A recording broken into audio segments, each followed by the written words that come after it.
मुझे बहुत अच्छा लगा यहाँ पर आकर। और यहाँ पर एक फैमिली पिकनिक होती है, जो समय हम अपनी फैमिली के साथ अपने स्कूल जाने की वजह से और काम की वजह से नहीं बिता पाते हैं, वो हम यहाँ पर आकर एक दिन में एंजॉय करते हैं। और मैं हर साल आती हूँ। बाबा साहब के जो कारवां जो छोड़ के गए थे वो माननीय कांशीराम साहब आगे लेकर के चले, और अब वर्तमान में जो है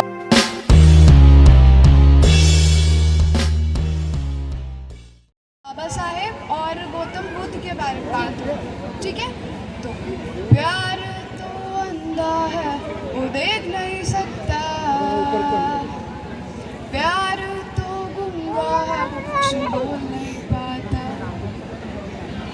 प्यार तो पागल है, वो समझ नहीं सकता।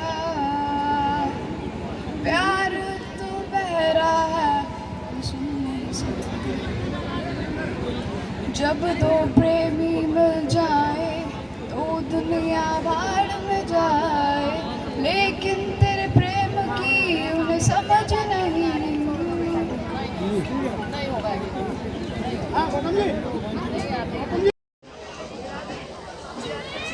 अरे ये बेटा किसका है भाई? बेटा बेटी? बुद्धा गार्डन में है बौद्ध परिवार मिलन समारोह। आप देख रहे हैं कितनी संख्या में हमारे बौद्ध परिवार मिलन में लोग यहाँ पहुँचे हैं। एक ख़ास बात यहाँ पर कही जाती है कि परिवार के लोग इसलिए भी यहाँ पर मिलते हैं एक दूसरे के साथ में कि जो उनके बच्चे हैं वो भी एक दूसरे से मिल पाएँ। जो परिपाटी एक शांति स्वरूप बौद्ध जी इस पार्क में कर गए थे वो लगातार चल रही है।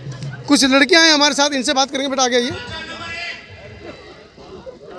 आप अभी छोटे हैं और थोड़े, अरे भाई आगे आइए, सब लोग आ जाइए। यहाँ पर बनते जी थोड़ा सा आगे जाइए।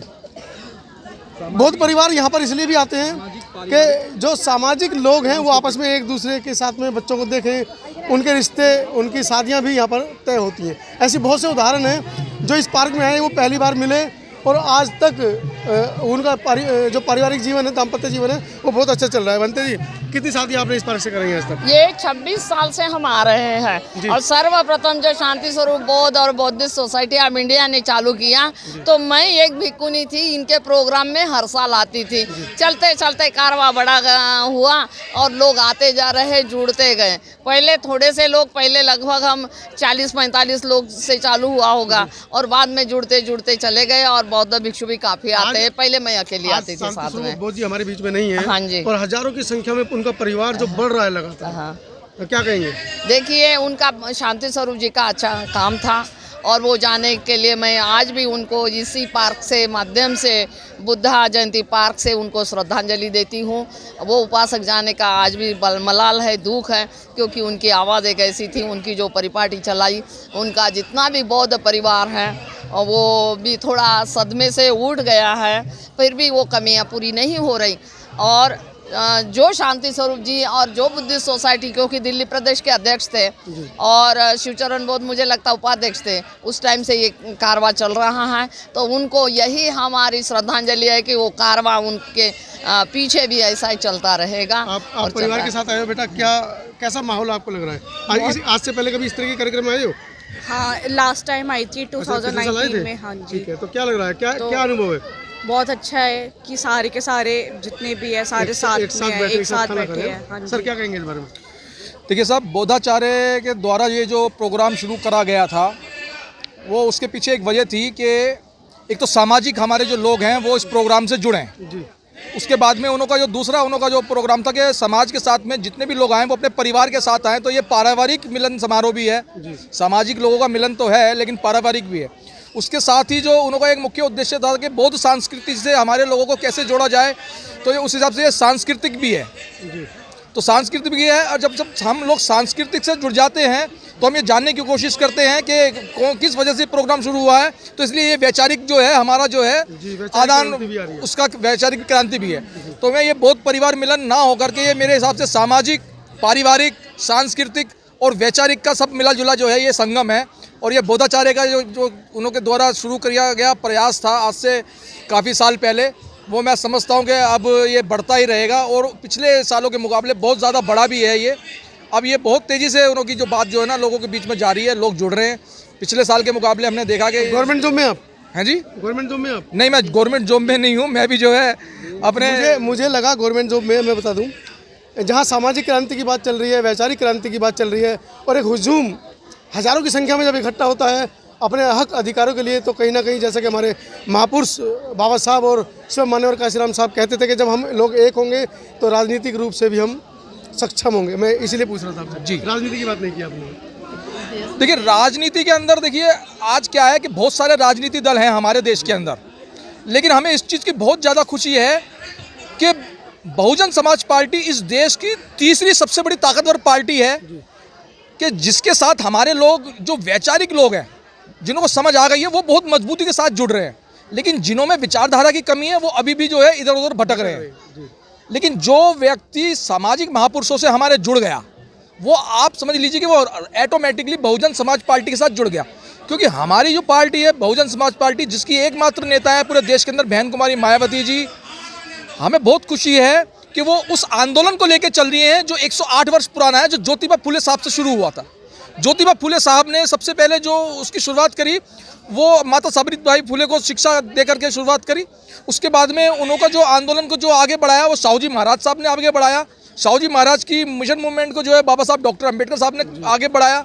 बाबा साहब के जो कारवा जो छोड़ के गए थे वो मान्यवर कांशीराम साहब आगे लेकर के चले, और अब वर्तमान में जो है बहन जी उस मिशन मूवमेंट को, कारवा को आगे लेके जाने का काम कर रही हैं। तो मैं समझता हूं कि आज हमारा जो है गति बहुजन समाज के लोगों की बहुजन समाज पार्टी की तरफ जाने की धीरे जरूर है, लेकिन वो बहुत ज़्यादा मजबूत है। इसका परिणाम हमें आगे मिलेगा, क्योंकि इस टाइम जो है दूसरी पार्टी के जो लोग हैं, जो मनुवादी विचारधारा के लोग हैं, उस टाइम सत्ता के ऊपर काबिज हैं। उन लोगों ने हमारे जो आंदोलन को है, बहुजन आंदोलन को जो है वो ईवीएम के माध्यम से कुचलने की कोशिश करी है उन्होंने, क्योंकि ईवीएम के अंदर वो लोग सेटिंग करके हम लोगों का वोट लूट रहे हैं। और इसका जो है गलत परिणाम ये पड़ रहा है, हमारे समाज के जिन लोगों के पास में विचारधारा की कमी है वो इस चीज़ को समझ नहीं पा रहे हैं, और वो जो है इस मूवमेंट से जो कच्ची विचारधारा के लोग हैं वो टूट रहे हैं। लेकिन जो पक्की विचारधारा के लोग हैं वो लगातार समझ रहे हैं कि हमारा वोट लूटा जा रहा है और हमारे मिशन मूवमेंट को ईवीएम का आड़ लेकर के कमज़ोर किया जा रहा है। तो मैं समझता हूँ आगे आने वाले फ्यूचर में बीएसपी का और बहुजन समाज पार्टी का और बहन जी का फ्यूचर बहुत अच्छा है। और जब बहन जी का फ्यूचर अच्छा है, पार्टी का फ्यूचर अच्छा है, तो मैं समझता हूँ कि समाज के हर व्यक्ति का जो है भविष्य बहुत ही अच्छा है, उज्जवल रहेगा। जी हाँ। बंदे जी, आज वैलेंटाइन डे भी है और लोग वैलेंटाइन डे मना रहे हैं, लेकिन बौद्ध समाज के जो बच्चे हैं वो आज इस पार्क में बहुत परिवार मिलन मना रहे हैं। देखिए, वैलेंटाइन डे पश्चिमी सभ्यता का है, न कि भारत की संस्कृति है। और हम तो हमेशा परिवार मिलता है, तो उसमें क्या परिवार, वैलेंटाइन जो पश्चिम सभ्यता के बजाय हम सारे परिवार एकजुट होकर एक मिले और हम पंचशील का माध्यम से आगे जाएं, सीलों का पालन करें। भगवान बुद्ध ने जो सील बनाए थे उस माध्यम से, और सील सदाचार से रहेगा तो हमारा देश सुखी होगा। देश में व्यभिचारी नहीं रहेंगे। आज पता है आपको कि ये हाथरस कांड भी हुआ है और अन्य कई कांड हुए, बरेली का है, इस प्रकार के कांड नहीं हो गए। इसीलिए सब परिवार बच्चे आएंगे। आज इसीलिए बुलाया जाता है कि आप सद्धर्म के रास्ते में चलो, जो बाबा साहब ने कहा था कि मैं रहूँगा तो भारत बुद्धमय करूँगा। तो आपको भी इस कार्य को आगे बढ़ाना है और भारत को बुद्धमय करना है। अगर भारत देश बुद्धमय होगा तो ये जात में से जात, जात में से जात, जात नहीं रहेगी, और तेरी मेरी और व्यभिचारी पैदा नहीं हो गए, सब सदाचारी पैदा हो गए। सदाचार रहेगा तो हम लोग स्वतंत्र मन से, और हमारी बेटियाँ स्वतंत्र मन से, स्वतंत्रता से रहेगी, नहीं तो डरी हुई रहती हैं। क्या नाम है आपका बेटा? रेणुका।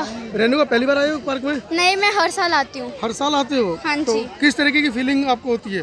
बहुत अच्छा, ऐसा लगता है कि एक आपकी एज फैमिली। ग्रुप के बच्चे मोस्टली जिस एज ग्रुप में आप हैं, सब दोस्तों के साथ पार्क में घूमने में, फिरने में, पिक्चर देखने में, एंजॉय करने में बिताते हैं, और आप परिवार के साथ यहाँ पर आती हैं।